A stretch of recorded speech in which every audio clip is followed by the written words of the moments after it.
Petit rappel sur les contours, l'épaisseur des contours, et je vais vous montrer comment on peut appliquer comment on peut appliquer un mode de fusion sur un élément pour le rendre un petit peu transparent. Donc je vais chercher une image n'importe laquelle.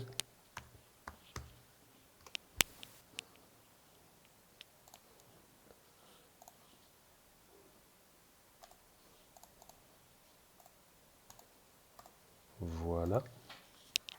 Copier l'image, je la colle sur mon document.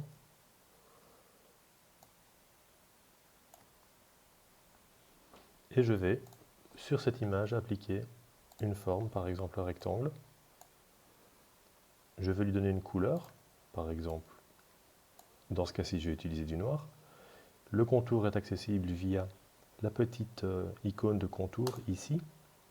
Vous pouvez également alors lui donner une couleur. Au niveau de l'épaisseur du contour, vous pouvez aller vous placer sur la palette contour. Si vous ne l'avez pas affichée, elle se trouve dans le menu Fenêtre, Contour. Vous avez ici la possibilité d'augmenter avec les petites flèches l'épaisseur de votre contour. Voilà, vous pouvez l'aligner sur le milieu comme ceci. On voit que le tracé est au milieu de mon contour. Vous pouvez l'aligner à l'intérieur de votre tracé ou à l'extérieur. Ce qui va être par exemple utile si vous décidez de donner un coin arrondi à votre contour.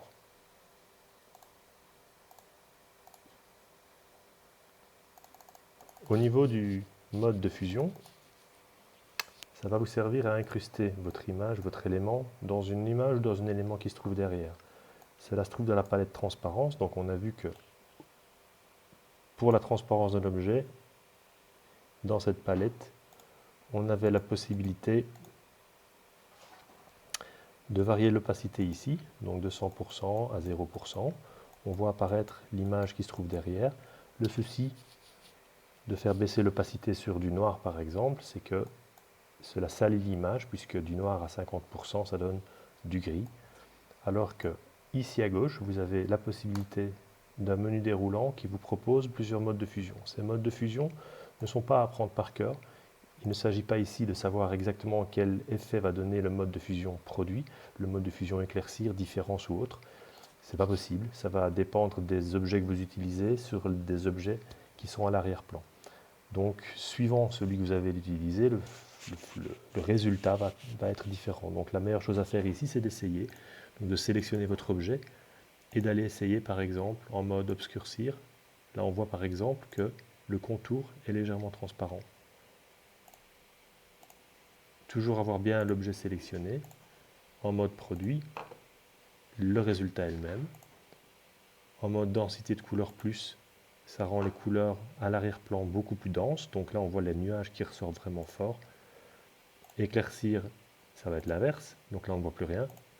Superposition, densité couleur plus, moins, pardon. Incrustation, vous allez incruster votre couleur dans le fond. Donc là, on voit que le noir est incrusté, ce qui fait ressortir les couleurs claires, par exemple. Donc je vous répète, il n'y a pas de théorie à retenir là-dessus. Il faut juste se rendre compte de l'effet que ça donne en essayant.